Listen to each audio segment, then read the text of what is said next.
Let's take a look at the DHCP protocol. This is the protocol operating in almost any network.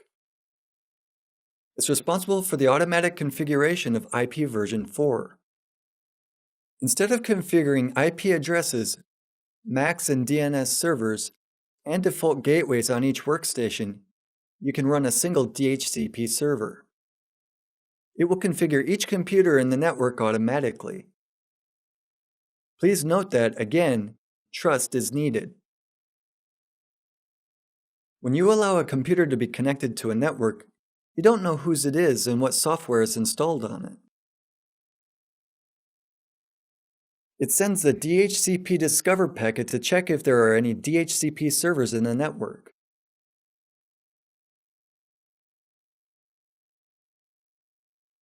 If there are, then each of them will offer the computer the IP configuration parameters. The client will choose one DHCP server, probably the closest one, and inform all that it wants to get all of the configuration parameters from that server. You can see the exchange of these 4 packets below. This means that the easiest way to perform a DOS attack on a computer network is to connect it to your own DHCP server.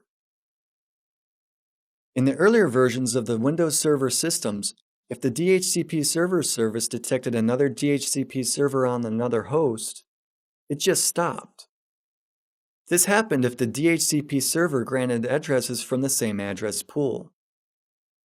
At this point, the legal DHCP server would quietly turn off and the attacker's DHCP server would remain.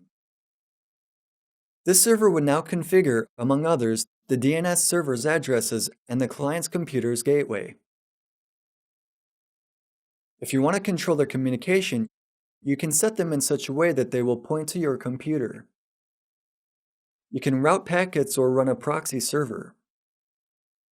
The server will allow you to see what's happening on the websites viewed by the users, and even to change something on those pages in order to extract as much information from users as possible.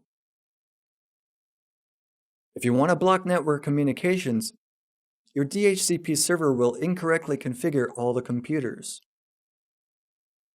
They will end up using a non-existent router or a non-existent DNS server, and the communication will be blocked.